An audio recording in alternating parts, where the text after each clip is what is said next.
ketemu itu insya Allah yakin ketemu maka ketemulah gitu lah. Ketemu. Ya. Kalau ndak yakin ya Intinya menata niat ya. menata nih ya. Iya, menata niat. Tapi kasusnya Gus Bambang ini kan agak unik gitu ya, karena Gus Bambang ini nggak pernah berurusan dengan kiai ya Gus ya. Betul. Ya. Ya nggak pernah, tapi awal sudah niatnya besar sekali sampai apa Searching. Fatihah, searching, istighfar, macam-macam ini niat besarnya sudah sudah muncul itu loh, sehingga apa frekuensinya nyambung Tanpa tendensi misalnya kepingin apa kita ya. Iya. Hanya silaturahmi. Pokoknya kepingin kuat untuk Kepingin ya itu tadi menyampaikan ya silaturahmi dan menyampaikan langsung Salam saya hati. betul-betul hormat sama beliau kan begitu kan, menghormati beliau di samping memang sepuh tapi juga ilmunya yang bahasa saya sampaikan ke beliau, ilmunya pun jenengan itu tumpuk luar biasa gitu kan, dan kemudian dibagi ke masyarakat luas, apalagi sudah yang paling biasa sendiri paling suka kalau sudah sampai kepada hakikat gitu kan, karena agak sulit mohon maaf masyarakat kita kebanyakan itu untuk sampai ke hakikat kehidupan itu kan memang di samping itu menyangkut tingkat keilmuan juga pengalaman hidup dan seterusnya kan gitu, karena memang Allah ini ayat-ayatnya luar biasa, di samping yang tersarikan dalam Al-Quran ayat-ayatnya juga sehari-hari kita itu sebenarnya di situ ayat-ayat Allah juga, yaitu apabila pemahaman Al-Quran kemudian dengan pemahaman kehidupan sehari-hari dipadukan, maka akan dengan mudah misalnya untuk hakikat kehidupan ini seperti ini. Nah, apabila sudah sampai di pemahaman hakikat, maka cenderung kita tidak mudah terombang-ambing dalam segala hal, apalagi menyangkut masalah tauhid tidak goyah, kemudian masalah hablum minanasnya juga demikian, tidak ada semacam keminderan atau keputusasaan dan seterusnya. Nah, tapi memang agak sulit oleh karenanya banyak hal kita kadang-kadang mengatakan orang atasannya sabar ya loh kok gak iso. Nah itu mohon maaf ya, memang belum mengerti betul bahwa sabar itu yang menanamkan adalah Allah, tidak serta-merta hanya kemudian atasannya sabar, tapi kita kan selalu sering terkecoh kepada yang duniawi itu harta benda, padahal yang tingkat kesabaran, tawakal itu tidak serta-merta itu, jadi mesti dilatih gitu kan, dan seterusnya. Nah, kalau misalnya pemahaman seperti itu dan tingkatannya bertingkat-tingkat dan berlapis-lapis, ya memang sulit. Jadi kita bisa sabar mungkin sekali terhadap istri, terhadap anak, mungkin terhadap pembantu tidak sabar, terhadap tetangga tidak sabar, sehingga sabar pun tidak bisa kemudian mengklaim aku wong sabar kok. Sabar dalam hal mana? Nah, demikian juga kalau kita ngomong syariat itu banyak sekali dan berlapis-lapis. Tawakal juga demikian dan seterusnya. Nah, intinya kalau yang saya itu memang ada keinginan yang sungguh-sungguh kepingin memang salaman beliau seperti Pak Yai Nur Fakih sampaikan, memang kepingin silaturahmi kemudian mengakatkan hormat. Saya sangat hormat ya itu dengan memang bisa saja hormat itu dari jarak jauh, tapi saya kok merasa Abdul waktu itu ingin bertemu gitu kan. Nah, kok ternyata nyambung, jadi getaran batin itu nyambung, dan itu tentu semua karena Allah kan begitu. Iya ya, demikianlah. Jadi memang banyak pernah suatu saat ini cerita lain gitu ya. Jadi saya punya hubungan batin dengan kiai tertentu X. Dan tidak ada jadwal seperti yang Gus Nur Fakih sampaikan tadi, memang karena situasi yang tidak memungkinkan, ya silaturahmi itu menjadi tidak ketemu, tapi bisa jadi kemudian dipertemukan oleh Allah. Jadi tiba-tiba tidak ada rencana, tidak ada apa, dan saya dalam kesulitan karena sedang mengawal orang tua yang sakit itu di ambulan, saya bawa mobil sendiri. Kemudian waktunya makan, berhentilah di Pasuruan. Kok dilala, beliau tiba-tiba kayak mampir ke warung yang sama. Dan yang luar biasa, nah ini katanya Gus Nuruddin tadi, saya kebetulan waktu itu karena ininya tidak terima kartu debit, warungnya itu di Pasuruan juga tidak terima kredit card. Uang saya itu agak pas-pasan di mobil. Lah, beliau ini pasti tahu akan dibayari saya. Tapi Masya Allah, ya mungkin tahu. Jadi beliau pesen-pesen itu ternyata cuma pesen sayur. Sehingga waktu saya membayar, monggo sampai meja ini, loh kok murah sekali. Masya Allah, begitu saya, loh Gus, loh kok jenengan pesen cuma sayur tok gitu kan.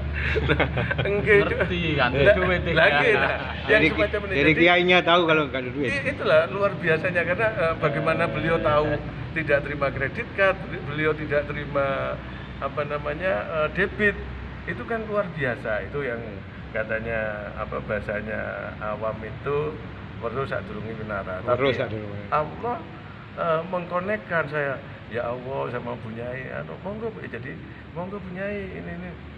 Jadi luar biasa, yang uang saya ambil di mobil itu ya. Jangan-jangan dibayari kiainya ya? Enggak, saya yang bayar, cuma beliau itu satu meja itu kok ya pesennya aneh, kemudian sama teh hangat, padahal saya nyumbanggaken jus dan sebagainya. Nah, dalam hati saya juga berhitung nih, jus ini itu kan sekian.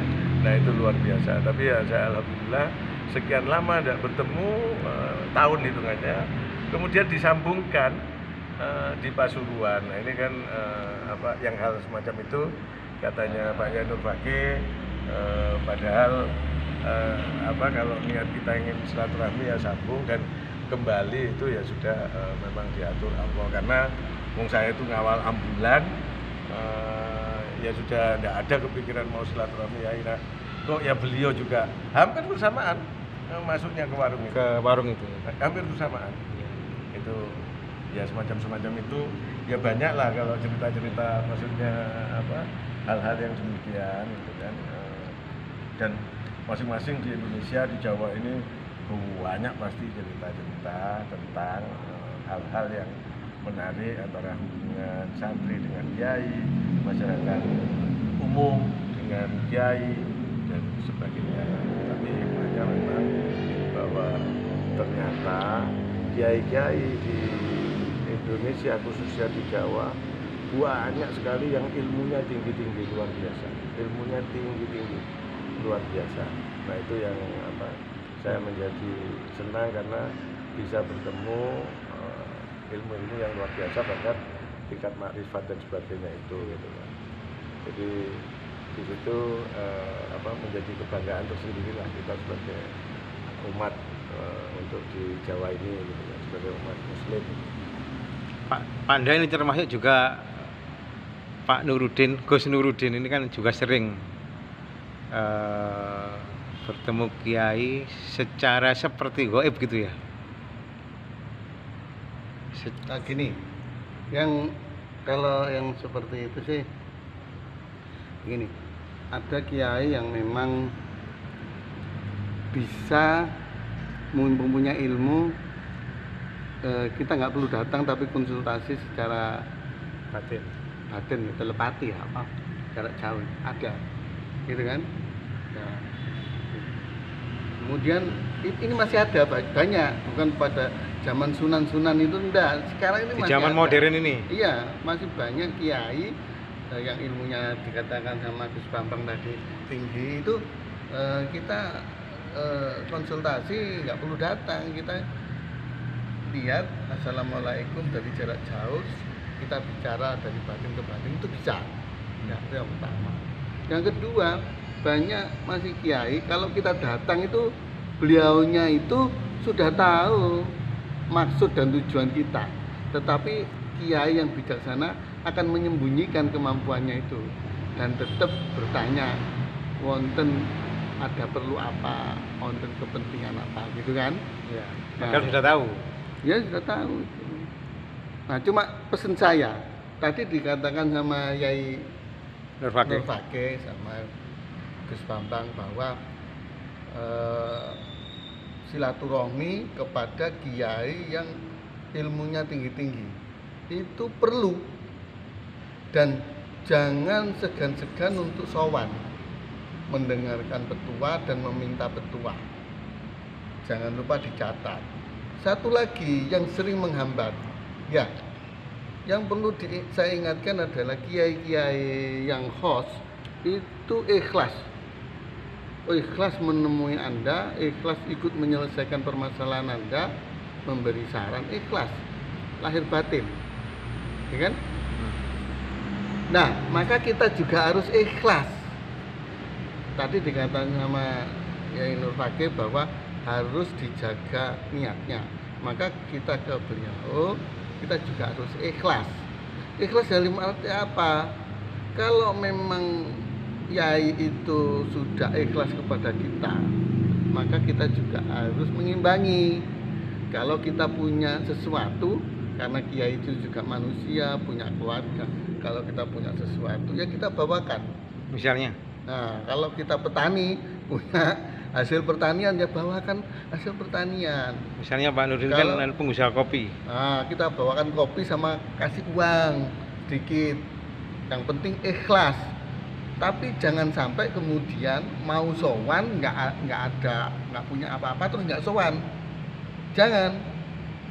Itu ada kiai atau Gus, ya saya sebutkan namanya ya, Gus Maksus di Jombang itu. Kalau ada tamu kemudian tamunya itu mengada-ada, ya uangnya sedikit, kemudian dia itu utang temannya beli rokok, beli ini, kasih amplop, itu didatangi. Gusnya itu sudah tahu, dia nggak mau nemui di dalam rumah, nggak mau keluar. Ya, tetapi kalau kita itu menemui dengan ikhlas, basicnya itu silaturahim, ya datang itu, kalau nggak punya duit ya datang menyambut silaturahim. Kalau punya duit ya jangan eman, jangan pelit kepada beliau, gitu kan. Jadi ini yang perlu saya kan, sesuatu yang wajar zaman sekarang ini kan, ya kan. Zaman sekarang itu kita ingin yang suka weruh nyantri ke kiai, tapi kemudian lagi nggak ada uang untuk kasih sangu, nggak ada uang untuk disarokan gitu kan, ya sudah nggak apa-apa, tetap jalan, tetap menemui. Tapi ketika Anda itu punya sesuatu, ya bawakan sesuatu itu, karena Pak Kiai yang kita datangi itu juga punya keluarga, ya itu aja ya. Iya. Nah, ini memang agak sensitif, tapi saya katakan memang Kiai yang ikhlas itu sikapnya seperti itu. Kalau dia dibawain bisaroh yang sifatnya itu mengada-ada, memaksa, Nggak mau nemui. dia malah nggak mau. Nemu nih. Iya, tetapi kalau diberikan dengan ikhlas, ada seadanya, ya itu mau. Iya. Tapi ini baterainya habis. Lanjut next. Ya, wis.